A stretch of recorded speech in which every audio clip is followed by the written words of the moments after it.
سنتوں سے فارغ ہونے والے حضرات قریب تشریف لیں۔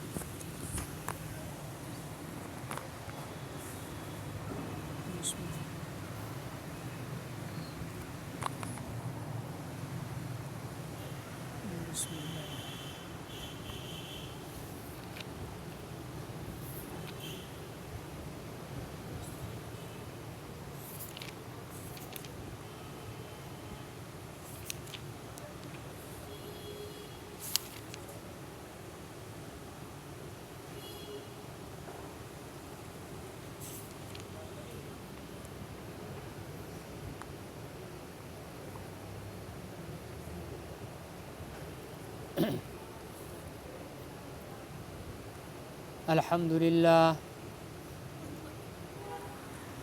لله نحمده ونستعينه ونستغفره ونؤمن به ونتوكل عليه ونعوذ بالله من شرور أنفسنا ومن سيئات أعمالنا من يهده الله فلا مضل له ومن يضلله فلا هادي له ونشهد أن لا إله إلا الله وحده لا شريك له ونشهد أن سيدنا وسندنا وحبيبنا ونبينا ومولانا ومأوانا وملجانا محمدا عبده ورسوله أرسله بالحق بشيرا ونذيرا وداعيا إلى الله بإذنه وسراجا منيرا صلى الله عليه وعلى آله وصحبه وبارك وسلم تسليما كثيرا كثيرا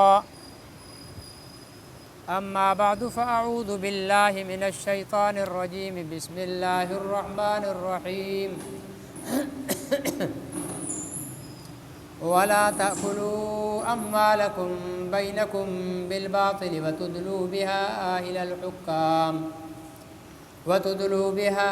إلى الحكام لتأكلوا فريقا من أموال الناس بالإثم وأنتم تعلمون صدق اللہ العظیم۔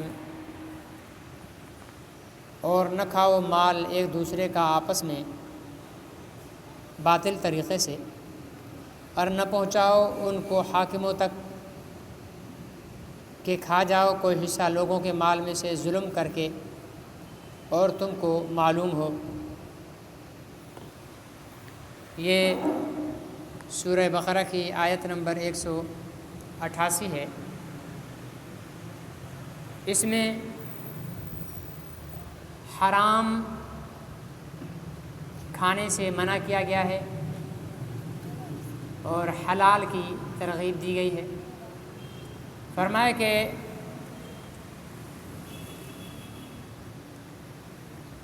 لوگوں کا مال ناحق طریقے کے ساتھ تم نہ کھاؤ۔ ناحق طریقے کے ساتھ نہ کھانے کا کیا مطلب ہے؟ اب ناحق طریقہ کیا ہے؟ رشوت ناحق طریقہ ہے، سود ناحق طریقہ ہے، کسی کے حق کو غصب کرنا یہ ناحق طریقہ ہے، ڈیوٹی پوری نہ کر کے تنخواہ پوری لینا یہ بھی ناحق طریقہ ہے۔ جیسے ہمارے یہاں عموماً سرکاری محکموں میں ہوتا ہے، ٹیچر صاحب ہیں تو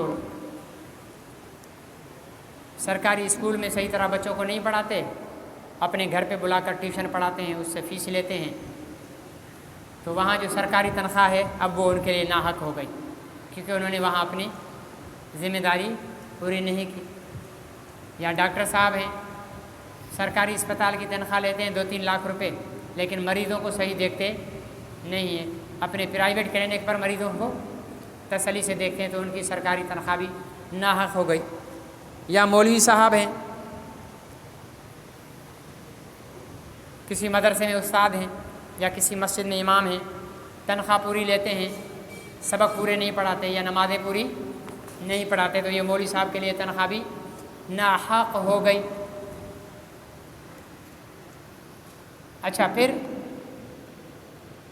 رشوت،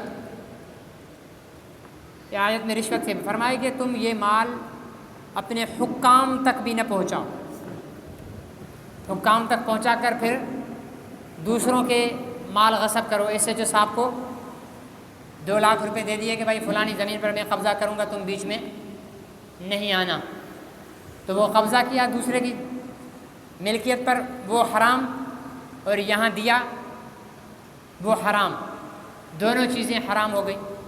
یا جیسے ججوں کو پیسے دے کر اپنے حق میں فیصلے کروائے جاتے ہیں، کوئی قاتل پیسے دے کر اس کو چھڑا دیا، ایس ایچ او صاحب کو دے دیے، ایس پی صاحب کو دے دیے۔ میں ایک دفعہ کورٹ میں بیٹھا ہوا تھا سانگڑ، تو وہاں پر مجھے ایک وکیل نے بتایا کہ مولوی صاحب یہ جو دیکھ رہے ہیں نا، باشرہ بادین شرع قسم کا انسان تھا۔ میں نے کہا یار یہ تو بہت اچھا انسان ہے۔ بولا یہ بہت اچھا انسان نہیں ہے، یہ جج صاحب کا دلال ہے، آپ قتل کرو، اس کے ذریعے بارگیننگ کرو، جج کے ساتھ رابطہ کرو، وہ ریٹ متعین کریں گے، جج تک پیسے جائیں گے، آپ باعزت بری۔ سمجھے نا جی؟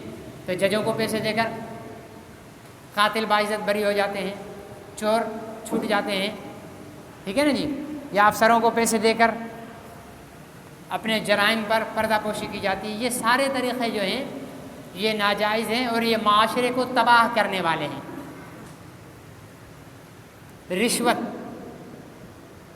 رشوت نے ہمارے معاشرے کو دیمک کی طرح چاٹ لیا ہے۔ ہمارے معاشرے میں، ہمارے ملک میں ایسا ٹیلنٹ اور ایسے ذہین لوگ موجود ہیں جو اپنے اپنے فن کے بڑے ماہر اور اپنے اپنے علم کے بڑے ماہر سمجھے جاتے ہیں، لیکن ان کے پاس رشوت کا پیسہ نہیں ہے تو وہ آگے نہیں جا سکتے، ٹھیک ہے نا؟ جب رشوت کا پیسہ، جس کے پاس رشوت کا پیسہ ہے وہ نہ آلے، اسے آتا جاتا کچھ نہیں ہے، لیکن پیسے دے کر بھرتی ہو گیا ہے، وہ کام کر رہے ہیں۔ آج ہی میں ایک خبر کا تراشا پڑ رہا تھا کہ 18 گریڈ کے ایک افسر پیسے دے کر آگے ترقی پروموشن کر لیا، کورٹ میں پیش ہوا تو اس نے ایک، میرے ذہن سے وہ لفظ نکل رہا ہے، کہ جج نے اس سے پوچھا کہ اس کی اسپیلنگ بتاؤ انگلش میں۔ 18 گریڈ کا افسر ہے، اس کو ایک چھوٹے سے لفظ کی اسپیلنگ نہیں آئی، تو یہ نااہل لوگ پہنچ جاتے ہیں۔ ہمارا وزیر تعلیم، ٹھیک ہے نا جی، الف بے بھی پڑھنا نہیں آتی ہے، اب وہ سارے پروفیسروں پر، ڈاکٹروں پر، انجینئروں پر خود انگوٹھا چھاپے، لیکن ہے سب کا بوس، خود کو آتا جاتا کچھ بھی نہیں۔ جس کو خود پڑھنا آتا نہیں ہے وہ تعلیم میں کیا ترقی کرے گا، ٹھیک ہے نا جی؟ اور ان پڑھ قسم کا وزیر صحت لگا دیا، آتا جاتا صحت میڈیکل کے کچھ اصول پتہ نہیں ہے، ڈاکٹروں کا بوس بنا ہوا ہے۔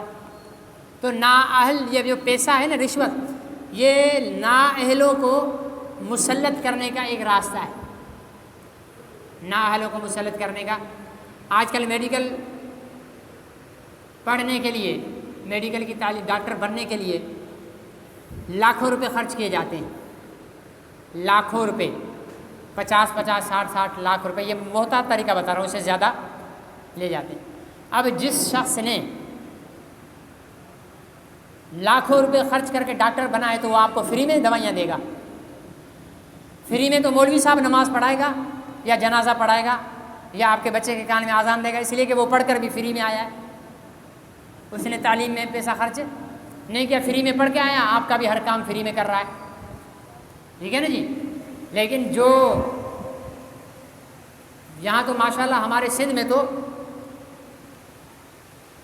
پولیس تھانے ان کی بولیاں لگتی ہیں، جہاں زیادہ رشوت کا ریشو زیادہ ہو تو ان کی، بھائی یہ فلانا پولیس اسٹیشن 10 کروڑ روپے میں، کون سے ایس ایچ او نے لینا ہے، بھائی میں نے لینا ہے۔ اب جو 10 کروڑ روپے لے کر پولیس اسٹیشن پر ایس ایچ او تعینات ہوا ہے، کم از کم 20 کروڑ روپے تو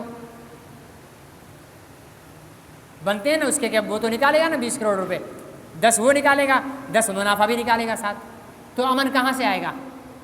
اور 20 کروڑ یہ کہاں سے بنائے گا؟ چوروں سے، اچکوں سے، ڈاکوؤں سے، غنڈوں سے، پتھارے داروں سے، جاگیرداروں سے، ٹھیک ہے نا جی؟ جرائم کی دنیا کے بادشاہوں سے یہ پیسے وصول کرے گا۔ ظاہر ہے یہ ایسے جو جرم پر ہاتھ نہیں ڈالے گا۔ جب تھانے کا ایسے جو جرم پر ہاتھ نہیں ڈالے گا تو جرم بڑھے گا تو شہر کا امن خراب ہوگا، تباہی آئے گی، بربادی آئے گی۔ تو کہانی کہاں سے شروع ہوئی؟ رشوت سے، ناجائز مال سے۔ یہ ناجائز مال انسان کو، اسی طرح آپ میڈیکل میں چلے جاؤ، آپ کی کسی کے ساتھ لڑائی ہو جائے، آپ کو خراش بھی نہیں آئی ہو، ڈاکٹر کو پیسے دے دو، وہ آپ کو اتنا بہترین قسم کا سرٹیفکیٹ بنا کر دے گا کہ آپ کی ہڈیاں 10 جگہ سے فریکچر ہو چکی ہیں، ٹھیک ہے نا، سرٹیفکیٹ بنا کر دے دیا، کورٹ میں جا کر پیش کر لو، آپ کو کچھ بھی نہیں ہوا ہے لیکن آپ سرٹیفکیٹ بنوا سکتے ہیں، ٹھیک ہے نا جی۔ تو ہر کام ہمارا رشوت کے ساتھ ہو رہا ہے۔ آپ مختار کار آفس چلے جاؤ، آپ کی زمین ہے، آپ نے بیچنی ہے، زمین بھی آپ کی ہے، بیچنی بھی آپ نے، لیکن اس سے پہلے مختار کار صاحب، تپیدار صاحب، ٹھیک ہے نا، ان سب کا پیٹ بھرنا پڑے گا۔ ایک کاغذ نکلوانا ہے جی، سیل سرٹیفکیٹ بنوانا ہے، ٹھیک ہے نا جی، یا پراپرٹی کا سرٹیفکیٹ کہ یہ اس کی ملکیت ہے، اس کی قانونی فیس 500,000 روپے۔ اب چونکہ آپ کی پراپرٹی کروڑوں کی ہے، اب اس کے لیے آپ کو 50-60 ہزار روپے وہ بندے کو دیکھ کر پھر ریٹ متعین کرتے ہیں کہ بھائی اتنے پیسے لگیں گے، بھائی یہ کس چیز کے لگیں گے۔ تو ہر طرف رشوت اور ناجائز مال کا کمانے کا جو ہے وہ کھیل کھیلا جا رہا ہے، اور پھر کہتے ہیں کہ جی ملک میں امن ہے، اور پھر یہی افسران ساری زندگی رشوتیں کھا کر جب ریٹائر ہوتے ہیں تو طرح طرح کی بیماریوں میں مطلب ظاہر ہے، جن سے ناحق پیسہ کھایا ہے وہ چھوڑیں گے تھوڑی، وہ تو ہاتھ اٹھا کر بددعائیں کریں گے۔ جب تک افسر رہے اس وقت تک تو چلو ٹھیک ہے، چلتے رہے، اس کے بعد جب مظلوموں کی بددعائیں آئیں آپ کو گھیریں گی ریٹائرمنٹ کے بعد، پھر آپ شوگر میں، پھر آپ کینسر میں، ٹھیک ہے نا جی، پھر آپ جگر کے مریض، آپ کی بینائی کمزور، آپ کی سماعت کمزور، طرح طرح جتنا رشوت کا پیسہ جمع کیا تھا سارا نکل گیا، علاج میں پلے بچا کچھ بھی نہیں۔ یا پھر اگر کوئی ان بیماریوں سے بچ جائے تو صوفی صافی بن کر کسی مذہبی جماعت میں لگ جائے گا، ٹھیک ہے نا جی، داڑھی رکھ لے گا، یا تبلیغ کی جماعت میں چلا جائے گا، 4 مہینے سال لگائے گا، رائے میں جا کر مقیم بن جائے گا، اب وہ سمجھے گا کہ میرے گناہ معاف ہو گئے۔ یا کسی اور مذہبی جماعت کا سرگرم کارکن بن جائے گا، وہ بولے گا کہ بس جو میں نے کھایا پیا، اب مذہبی جماعت کیا، حرام رشوت کھا کر لوگوں کا حق مار کر رائے ونڈ میں یا کسی مذہبی جماعت کے دفتر میں، تو کیا آپ کعبۃ اللہ کی دیوار کے ساتھ بھی ٹیک لگا کر ساری زندگی بیٹھے رہیں، وہ معاف نہیں ہوگا، وہ ان کو حق دینا پڑے گا، یہاں نہیں دو گے مرنے کے بعد دینا پڑے گا۔ ایک فٹ زمین اگر کسی کی ناحق آپ نے کھائی ہے، کل قیامت کے دن وہ 7 زمینیں اس قبضہ کرنے والے کے گلے میں توق بنا کر ڈال دی جائیں گی، سمجھے نا جی۔ تو یہ جو ہم جو کہتے ہیں نا کہ بس افسری کے دوران، ڈیوٹی کے دوران خوب کھایا پیا، لوگوں سے حق مارا، ان ظالموں کو شرم بھی نہیں آتی ہے، ٹھیک ہے نا جی، 4-4 لاکھ روپے، 5-5 لاکھ روپے تنخواہیں، اور ان کے گیس بجلی کے بل سارے مفت، اور رشوت لے کس سے رہے ہیں؟ دہاڑی دار سے، جو 1000-1200 روپے کماتا ہے، جو سبزی کا ٹھیلا، کوئی فروٹ کا ٹھیلا لگا کر، کوئی موچی کا کام کر کے اپنے بچوں کا پیٹ پال رہا ہے، یہ ظالم لاکھوں روپے تنخواہ کھا کر اس غریب سے رشوت لے رہا ہے۔ کسی جاگیردار سے رشوت لے کر دیکھو، ٹھیک ہے نا جی، کسی امیر زادے سے رشوت لے کر دیکھو، نہیں، یہ آپ اور ہم جیسے غریب طبقے سے جو ہے نا، مڈل کلاس ہے، ان سے رشوتیں لیں گے۔ اب ہمارے ہاں آج کل پرائس کنٹرول چیزوں کی اس کے لیے نکلتے ہیں، ایس ڈی ایم صاحب نکلتے ہیں، ٹھیک ہے نا جی، مختار کار صاحب نکلتے ہیں کہ جناب دیکھیں ریٹ کم یا زیادہ ہیں، ٹھیک ہے نا جی، لاکھوں روپے تنخواہ، ٹھیک ہے نا جی، 50 لاکھ کی گاڑی میں بیٹھ کر، اور ٹھیلے والے کو دیکھنے کے لیے آ رہے ہیں کہ یہ ریٹ صحیح بیچ رہا ہے یا نہیں بیچ رہا، ہاں، سبزی والے کے پاس آ رہے ہیں کہ یہ ریٹ صحیح بیچ رہا ہے یا نہیں بیچ رہا ہے۔ تم بھی اس کی طرح باہر گاڑیوں سے اتر کر، اچھا پھر یہ کہ اگر آپ بیچ رہے ہو، غلط ریٹ بیچ رہے ہو، شریف آدمی اس کو تو چلنے نہیں دیں گے، لیکن اگر کوئی ٹھیلے والوں میں کوئی ان میں بدماش قسم کا آدمی ہوگا، وہ جا کر پیسے دے دے گا، پھر آپ بیچتے رہو، آپ سے کوئی پوچھنے والا نہیں ہے، آپ پتھارا نکال لو، آپ رشوت دے دو، آپ کے پتھارے کو کوئی نہیں چھیڑے گا، ٹھیک ہے نا جی. آپ کسی چیز پر قبضہ کر لو، افسر کو رشوت دے دو، آپ کو کوئی نہیں چھیڑے گا. تو یہ سارے ان مسائل کا حل اس ایک آیت کے اندر اللہ تعالیٰ نے بتا دیا کہ ناحق غلط طریقے کے ساتھ مال مت حاصل کرو، مال مت کھاؤ، غلط طریقے کے ساتھ مال مت کھاؤ. یہ ڈاکو، یہ چور، یہ لٹیرے، یہ سب اسی کے اندر شامل ہیں. ایک ڈاکو کھلا ڈاکو ہوتا ہے، ایک ڈاکو چھپا ڈاکو ہوتا ہے. کھلا ڈاکو کہتے ہیں نا، کھلا دشمن وہ اتنا خطرناک نہیں ہوتا جتنا چھپا دشمن خطرناک ہوتا ہے. کھلا ڈاکو نے پتہ ہے کہ بھائی جھول سانگڑ روڈ پر ڈاکو ہیں، بھائی نہیں جائیں گے رات کو، ٹھیک ہے نا جی. لیکن تھانے میں ڈاکو بیٹھا ہوا ہے، اس سے کون بچے گا؟ ایس ڈی ایم آفس میں ڈاکو بیٹھا ہوا ہے، وہاں سے کون بچے گا؟ ایس پی آفس میں ڈاکو بیٹھا ہوا، وہاں سے کون بیٹھے گا؟ منسٹر آفس میں ڈاکو بیٹھے ہوئے، وہاں سے کون بچے گا؟ تو یہ ڈاکو ان کھلے ڈاکو سے، وہ ڈاکو کتنا کما لیتے ہوں گے پیسہ کما کر، وہ ڈاکو براہ راست بندوق کے ذریعے مارتے ہیں. یہ ڈاکو رشوت کے نام پر اور کن کن چیزوں پر پیسے لوٹ لوٹ کر اگلوں کو ذہنی مریض بنا کر اور جناب ڈپریشن کا شکار کر کے تڑپا کر مار دیتے. مارتے یہ بھی ہیں، مارتے وہ بھی ہیں. بس ان پر جو ہے افسری کا لیبل لگا ہوا ہے، ٹھیک ہے نا جی. ان کو رینک ملے ہوئے ہیں، ان کو گاڑیاں ملی ہوئی ہیں. وہ ڈاکو ایک کچے کے ڈاکو ہیں، ایک پکے کے ڈاکو ہیں دونوں ڈاکو. ان ڈاکوؤں کو ہر کوئی سلام کرتا ہے، ان ڈاکوؤں کو ہر کوئی گالی دیتا ہے. بھائی ان کو گالیاں دیتے تو ان کو بھی گالیاں دو، اور اگر ان کو سلام کرتے تو ان کو بھی سلام ٹھوکا کرو. جہاں ڈاکو ملے گاڑی سے اتر کر، ڈاکو بھائی السلام علیکم، ٹھیک ہے نا جی. تو یہ ساری ناحق مال کمانا اللہ تعالیٰ نے دروازہ ہی بند کر دیا. چوریاں ہوتی ہیں، قتل ہوتے ہیں.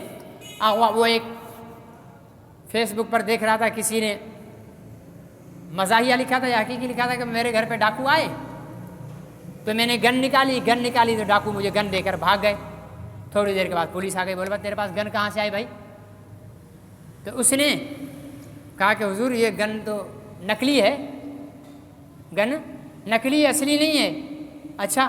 تھوڑی دیر بعد پھر ڈاکو آ گئے، کہ ہمیں کسی لیے ڈرا رہا ہے، نکلی گن رکھ کر بیٹھا ہوا ہے، نکال مال جو بھی ہے. اب اس میں پولیس اور کچے کے ڈاکو اور پکے کے ڈاکوؤں کی یاری دیکھو کتنی پکی ہے، ٹھیک ہے نا جی. پہلے کچے کے ڈاکو آئے، انہوں نے ان کو گن سے ڈرایا. وہ پکے کے ڈاکوؤں کے پاس گئے کہ بھائی فلانے گھر میں کلاشنکوف رکھی ہوئی ہے، جاؤ جا کر تم اپنا لوٹنا شروع کرو.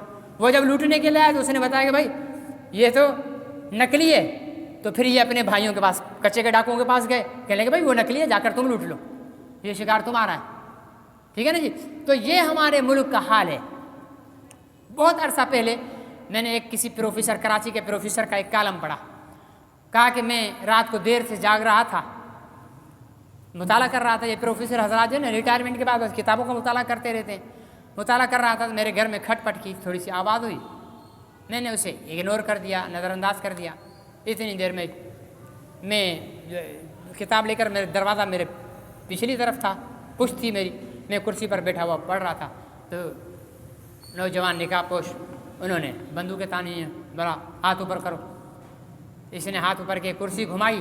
جب دیکھا تو نوجوانوں نے دیکھا تو وہ اسی کے شاگرد تھے.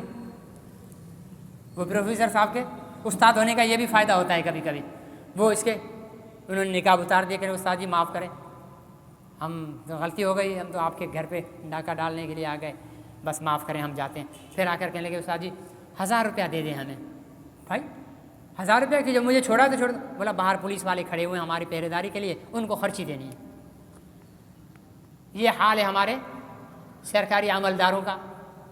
جو جتنے لیول کا ہے وہ اس لیول کا لٹیرا بنا ہوا ہے. جو جتنے لیول کا ہے، او صدر وزیر اعظم سے لے کر نیچے چپڑاسی تک، ٹھیک ہے نا. سرکاری بھنگی بھی ہوگا نا وہ بھی پیسہ لے رہا ہوگا، سرکاری مالی ہوگا نا وہ بھی پیسہ لے رہا ہوگا. ہر کوئی اپنی جگہ پر وہ جو ہے وہ ملک کی ترقی ہر کوئی چاہتا ہے، لیکن ناحق مال کمانے سے کوئی پیچھے نہیں رہتا. اللہ تعالیٰ نے فرمایا ناحق مال خود بھی نہیں کماؤ، حکمرانوں کو بھی نہیں دو. حکمرانوں کو دے کر، نذرانے دے کر افسر لگ گئے ہیں جناب، ٹھیک ہے نا جی. ایس پی صاحب لگ گئے. اب جناب ہمارے یہاں ٹنڈو آدم میں ہوتے تھے، اللہ تعالیٰ غری کی رحمت کرے، محمد اعظم جنجوا صاحب انسپیکٹر تھے، ڈی ایس پی ہو کر ریٹائر ہو گئے، قائد اعظم کالونی میں رہتے تھے، والد صاحب کے دوستوں میں سے تھے. تو وہ یہاں ٹریفک سارجنٹ لگے ٹنڈو آدم میں، تو جناب اب جن کی بسیں تھیں وہ چاولوں کی بوریاں لا رہے ہیں، کنکھی کی بوریاں لا رہے ہیں. پھر بولے بھائی میرے کس لیے لا رہے ہیں؟ بس یہ ویسے ہی لا رہے بھائی، میرے ہماری طرف سے ہدیہ. بولے تم ہدیہ دو، کچھ بھی کرو، گاڑیاں اگر تمہاری غلط ہوں گی تو میں چالان کروں گا. تو عہدے کو دیکھ کر ہم ہدیے، کسی فقیر کو کبھی ہم نے ہدیہ دیا؟ فقیر کو ہم اپنا پسینہ بھی نہیں دیں. اور افسر اونچے عہدوں پر بیٹھے ہوئوں کو ہمارے ہدیے جا رہے ہیں. یہ آموں کی پیٹیاں جا رہی ہیں، گندم کی بوریاں جا رہی ہیں، چاول کی بوریاں جا رہی ہیں، مٹھائیوں کے ڈبے جا رہے ہیں. کس لیے جا رہے ہیں؟ بڑا عہدہ ہے، اب ہم اس کو دیں گے، نذرانے دیں گے تو کل ہم اس سے کام بھی لیں گے. ظاہر ہے میں جس کا کھاؤں گا تو اس کا تھوڑا سا تو لحاظ ہے. شرابی کا کھاؤں گا تو میں شرابیوں کے خلاف نہیں بولوں گا، کیونکہ شرابیوں کا مال میرے پیٹ میں کیا ہوا ہے. زانیوں کا کھاؤں گا تو میں زانیوں کے خلاف نہیں بولوں گا. چوروں کا کھاؤں گا تو میں چوروں کے خلاف نہیں بولوں گا. تو یہ انسان کی فطرت میں شامل ہوتا ہے. جس کا کھاتا ہے تو پھر بندہ اس کے آگے دبا رہتا ہے. تو ہم اس طریقے کے ساتھ کھلا کر لیتے ہیں. یہ ان کے لیے منصب پر رہتے ہوئے یہ ہدیہ قبول کرنا ان کے لیے شرعاً جائز نہیں ہے کسی بھی عہدیدار کے لیے. وہ عہدیدار اگر امانت دار ہو نا، وہ اسے بولے بھائی اگر آپ کو مجھ سے واقعی محبت ہے تو میری ریٹائرمنٹ کے بعد آپ یہ لے کر آنا. ریٹائرمنٹ کے بعد کوئی پوچھے گا بھی نہیں، اس کو گزرے گا تو اس کو سلام بھی نہیں کرے گا کوئی، کیونکہ اس فرد سے تھوڑی محبت، اس کے منصب اور عہدے سے محبت ہے. تو دو اصول، ایک تو خود ناجائز طریقے سے مال نہ کماؤ، چاہے وہ رشوت کا راستہ ہو، چاہے وہ سود کا راستہ ہو، ٹھیک ہے نا جی، اور چاہے وہ کسی کے مال کو غصب کرنے کا، ڈکیتی کا، چوری کا، ٹھیک ہے نا جی، یا ناجائز منافع خوری کر کے خریدار کی پہنچ سے زیادہ مہنگا کر کے جو ہے وہ کر کے مال جمع کرنا، یا گھٹیا مال اور اچھا مال مکس کر کے بیچنا، یا ملاوٹ کر کے بیچنا. یہ ساری چیزیں جو ہیں یہ ناجائز مال بالباطل، باطل طریقے کا مال ہے. اور نہیں کبھی اپنے حکمرانوں کو تحفے تحائف اور مال دو. جب یہ دو چیزوں پر ہم عمل کر لیں گے تو انشاءاللہ العزیز کیا ہوگا، ہمارا ماحول درست ہو جائے گا اور امن اور شانتی ہو جائے گی. اللہ مجھے اور آپ کو عمل کی توفیق نصیب فرمائے. الحمدللہ رب العالمین والعاقبۃ للمتقین. اللهم احسن عاقبتنا في اللهم حبب إلينا